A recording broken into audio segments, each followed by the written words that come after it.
So I've been motivated recently to talk about a couple of things that I think. Oh, sorry, waking up and starting to move. A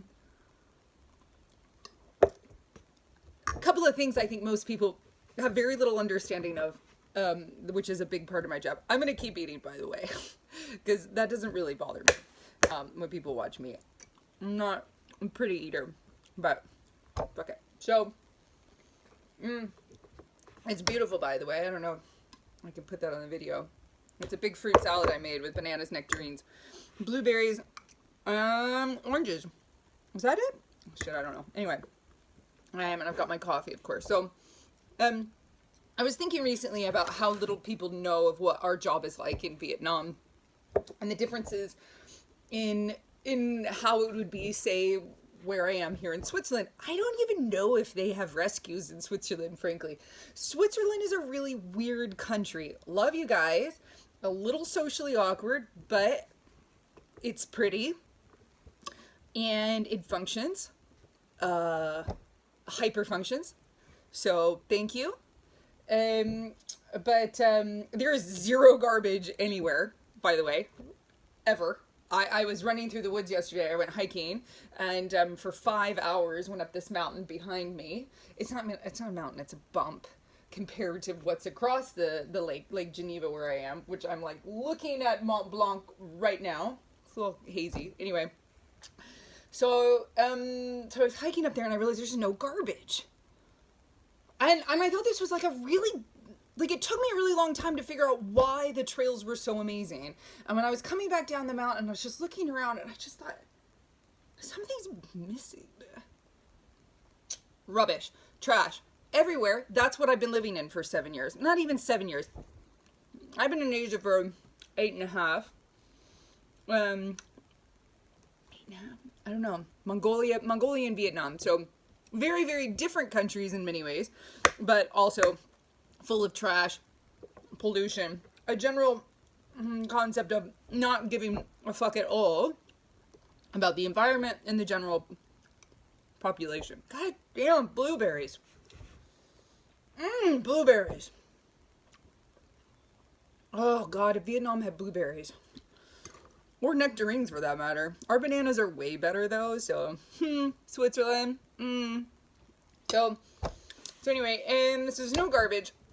And I realize this is sort of just like a general metaphor for what we deal with in Vietnam. So Vietnam, okay, the rescue itself, I think rescue operations in any country, first world, third world, it doesn't matter at all. I find them, in general, they are really traumatic. I mean, for any human to experience. I don't think that has anything to do with whether you have anti-cruelty laws, if the police are behind you, which they are not for us. Of course, we don't have anti-cruelty laws. I don't actually find that to be relevant. I think the general industry is brutal wherever you are, because you're constantly in contact with the worst aspects of humanity. You get some good parts of it as well, but I think in general, you just see how fucked we are as a species. And it hurts, and it makes you kind of like a little awkward. So anyway, fruit salad. How do people eat a fucking Pop-Tart for breakfast? God, my mom let me eat that shit when I was a kid. I would take that out of the bus station. She should give me a fruit salad. Anyway, so the trash issue is something that is like, to me, just kind of, it's part of a much bigger problem. It's the general feeling of like, in Vietnam, of people just kind of not giving a shit. And the way that they throw things out, and the way that, and I'm definitely not blaming this entirely on the Vietnamese themselves. I think tourism and whatever has brought a lot more garbage to the country, of course. Tourists consume a lot more shit because we can afford a lot more shit, frankly. How it is disposed of remains a bit of a problem. So anyway, the issue is that what we deal with in a rescue is that we're constantly working within a society, within a structure, within a bureaucracy, a political and social system, in which there's like nobody giving a fuck at all. And I mean on a general larger level. I don't mean that in a individual level. I think there are many individuals who do care a lot, and they're very frustrated to be living within a system in which it's so corrupt.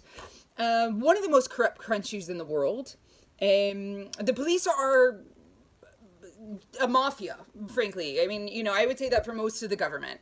The Vietnamese government is not there to protect the people by any means. It would be very difficult to argue that. And I think that can be very, very frustrating for most people. And so they kind of have this feeling of like, why bother? And I think that's true in many, many countries, but it's especially true in Vietnam. So let's put that in the context of rescue. Okay, so like let's think about some of the things that are a real pain in the ass for us. Like, for example, Amber got pulled over recently. She is a motorcycle, she's a licensed motorcycle driver, but has a motorcycle permit, not a full license in New Zealand. She drives a motorcycle. She doesn't have a car, in New Zealand when she's at home. But she owns a motorcycle. It is registered. She has, it's just a slightly restricted license. I'm not a Kiwi. I'm not going to explain it to you. That's not the point. But she's a very competent driver. She's, aside from being like super neurotic in general, I think her driving is pretty, she's pretty cautious. Anyway, she's not a licensed Vietnamese driver, of course. In order to do so, she would have to have a work permit. In order to have a work permit, she'd have to have a bachelor's degree, which she doesn't have. And frankly, I don't need somebody to have a bachelor's degree to be the shelter manager. That's not how it works. So I can't even get her a work permit. So we are a licensed, we have a business license, and I am allowed to employ foreigners. I have Vietnamese staff, but I cannot get anybody in a work permit that does not have a license, or I'm sorry, a bachelor's degree. So that means that she'll never be able to get a work permit, which means she can't have residency, which means she cannot get a driver's license. So she got pulled over recently. They took the motorbike, and they wanted 1.1 million from her, which is about 50 US. However, so the idea that she cannot legally drive in the country, in spite of the fact that she is a trained and mostly licensed motorcycle driver in her home country, means that it's a big problem for us, because we rely on motorbikes for absolutely everything.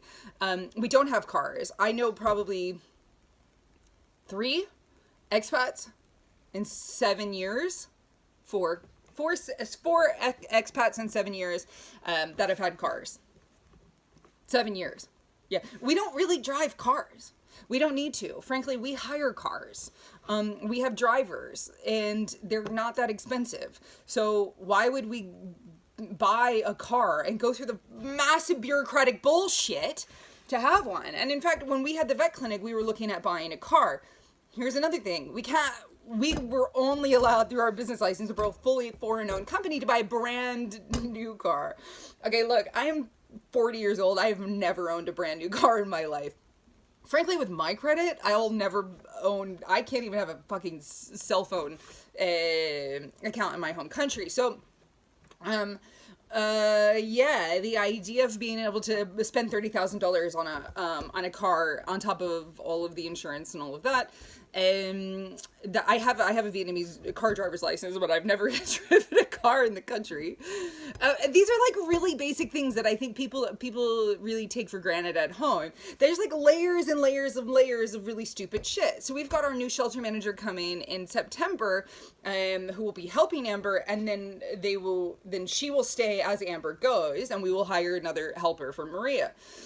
So she doesn't have a bachelor's degree, so of course I can't get her on she has shit tons more experience than I've ever had of anybody I've ever hired, in any capacity my whole life. So, she frankly, I think, is more qualified to do my job than I am. And the fact that she even wants to work with us is miraculous.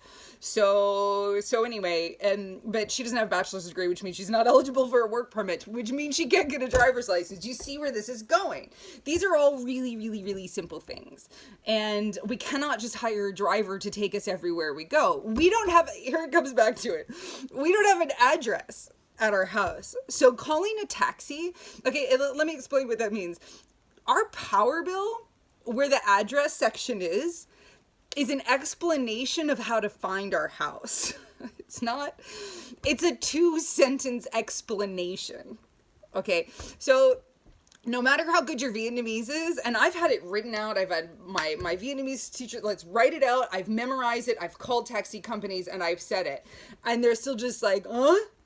Yeah, so trying to speak Vietnamese on the phone and trying to get people to understand me even when I'm looking at their faces after all these years is still impossible. I'm gonna eat my fruit because this shit's pissing me off. So no address. So getting a taxi to our house is really hard. To get a Grab, we have to walk down the road to pick a Grab taxi, and they won't bring motorbikes to us. So the price is like doubled to have a car. And then you have to try and get them to get to a pin. And most people don't come out to our part of the city. So even getting a car is a nightmare. So address aside, so we don't even have mail. Mail only comes for us to Da Nang because we found out that if it comes to Hoi An, which we had a post office box for before, we'll never get it. And dealing with the post office in Hoi An is kind of like ripping fingernails out. It's... like I just felt all the muscles in my neck and my shoulders like tense up like I'm ready to beat somebody.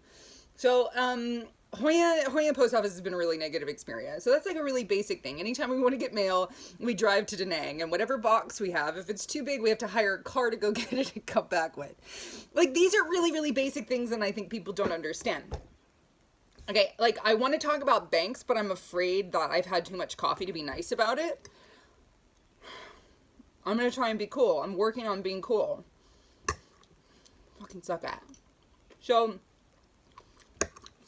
going to a bank just to put money in our own accounts. I'm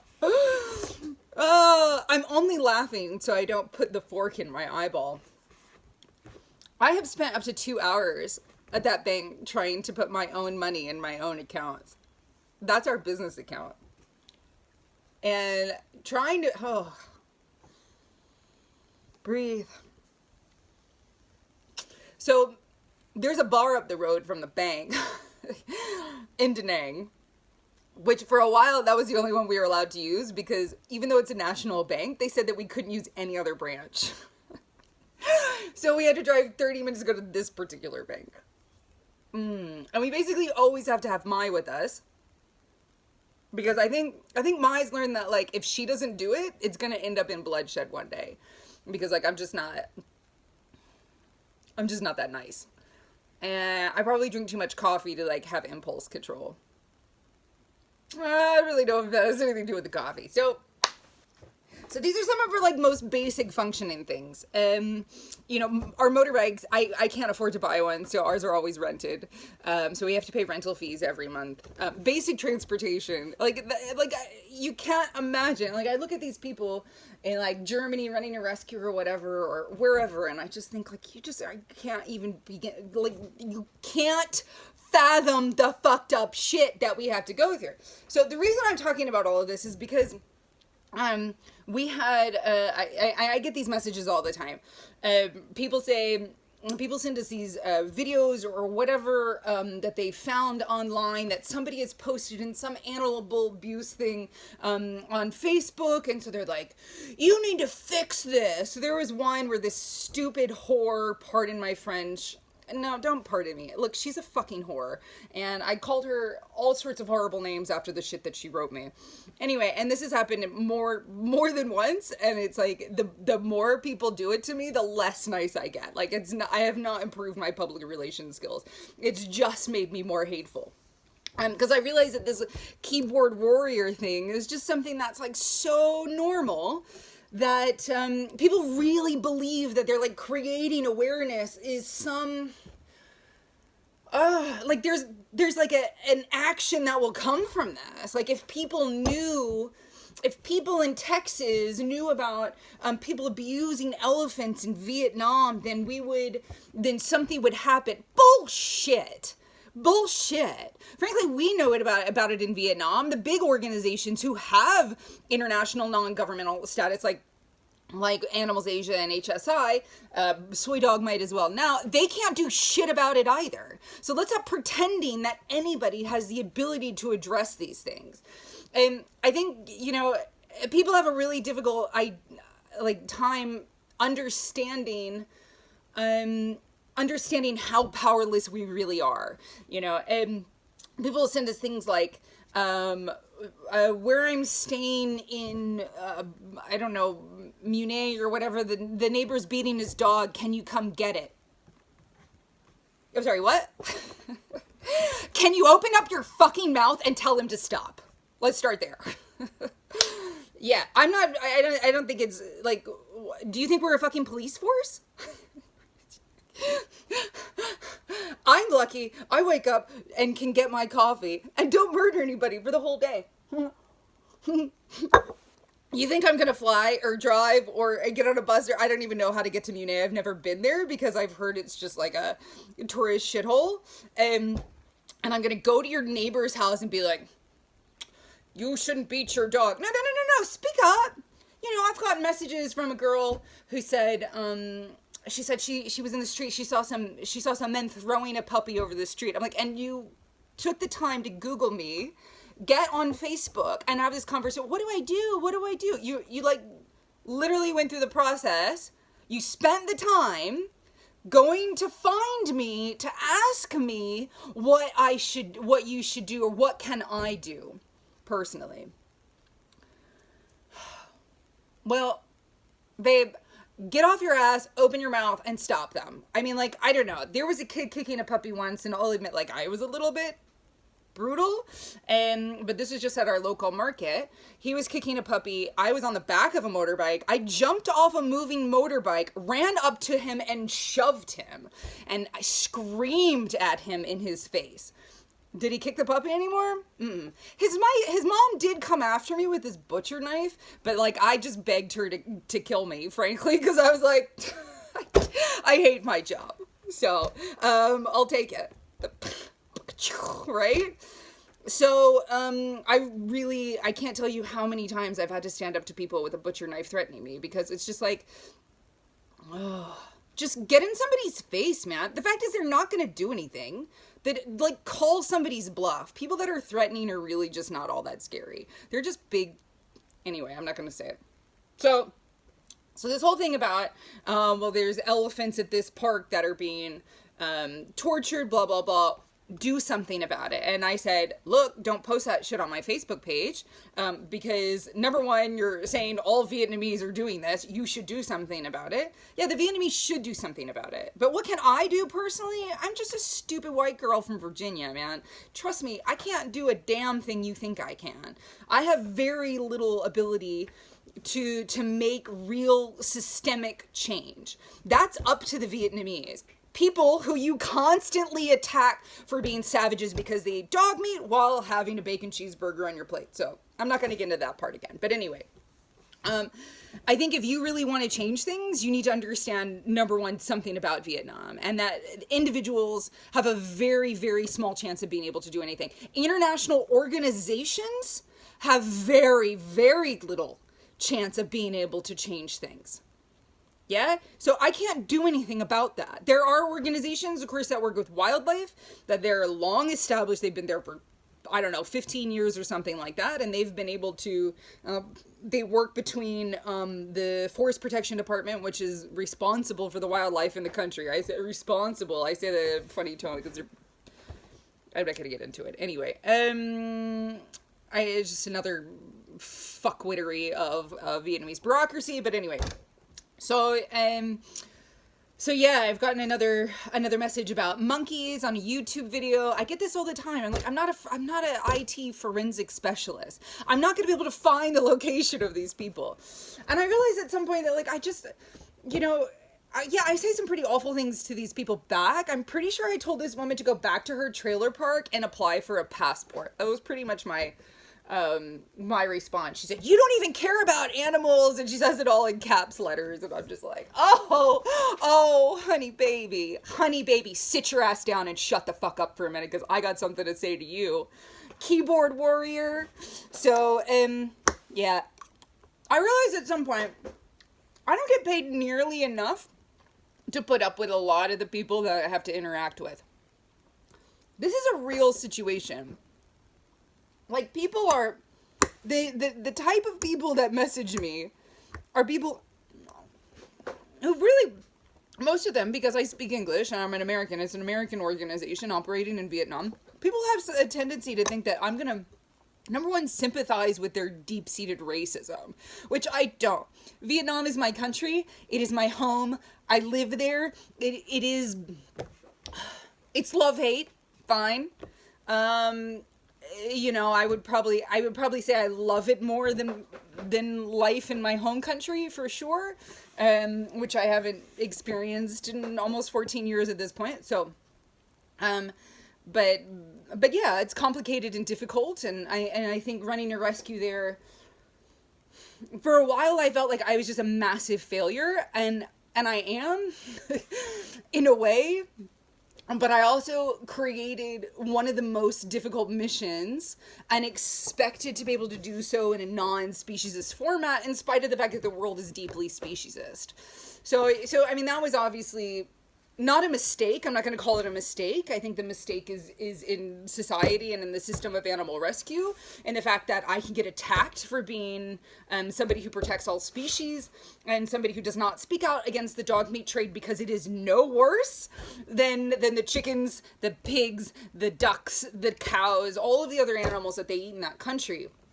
And globally, and generally by the same exact people that are racist assholes and are attacking the Vietnamese for doing something that they do with another species every single day, several times a day. Yeah, so unfortunately that was ambitious, but I realized that, like, it's not so much failure that is the issue, and we fail at a lot of things, but I think mostly it's because I suck at fundraising. And the reason I suck at fundraising is because I hate it. I hate asking people for money. I hate that it doesn't just appear. I hate that I hate the writing that I have to lower myself to in order to write fundraising copy. I think that, to me, is degrading to speak in the language that I am forced to in order to ask for money. I very much would like to have a social enterprise going. I very much would like to have income that has nothing to do with donations. I'm not the girl that's ever going to be quiet about what I believe, and that has been financially detrimental for almost all of my life. But also I think it is the thing that I love most about myself, even if it's what everybody else hates about me. So this is a really long rant, and my fruit misses me. God damn it. Yeah, but these bananas are crap. Sorry, Switzerland. You got a lot of things, but not bananas. Anyway, so I'm just letting you know, there's like a plethora of like bureaucratic shit on top of our already horrible job. And doing everything legally is a lot more difficult and significantly more expensive than you imagine, and that I ever would have planned for when I started this, for sure. I had no idea. So I was amongst those people that didn't have a clue. I am no longer. But as a result of that, I find I am more qualified for my job. You know, I feel like, unfortunately, because of the fact that I simply cannot convey the difficulties that we face just on a basic functioning level, animals aside, completely. Outside of that, which is horrendous, I think probably we are facing a lot more difficulties in ways that I just can't explain to people who live in places like Switzerland. I just can't. I just can't, and I don't think I ever will be able to. I think I don't want anybody to have to know, in a way, because I think it really upsets me that this is this way. And I feel like I can never do my job as a result. I really hate knowing as much as I do about the country, the culture, the politics, the economy, animal agriculture, globally and within Vietnam, veganism, animal rights. I hate having this information and no ability to do anything with it. That's the biggest failure. Aside from the fact that we can't take every kitten and puppy you find on the street, because that's impossible. I've only had like 8 people this week ask me, which is low. But if I were to get 8 requests for rescues per week every year, let's put that, you do the math. I mean, it's not, even with just 8, critical or non-critical, doesn't matter. There's no way we can address this. The only answer is mass sterilization, and people are not in any way interested in doing that, and it is very upsetting. I hate knowing the solution and being unable to convey it to the right audience. The ones that can provide us with a solution are unfortunately just veterinarians and investors, and the rescue puppy loving sort of crowd and donor sector simply isn't going to be able to address this, not on the scale that it needs to be discussed, and having a vet clinic is simply going to be just really the best thing that we could possibly do. It was before. It was an absolute shit show. I'm never ever going to run something as a fucking non-profit vet clinic again without massive investment. I'm not even going to bother with it, but I don't really have a choice. So, if you've made it this far, sorry for the rant. I'm not sorry. I'm gonna eat my nectarine and some blueberries. Get back to my coffee. Bye-bye.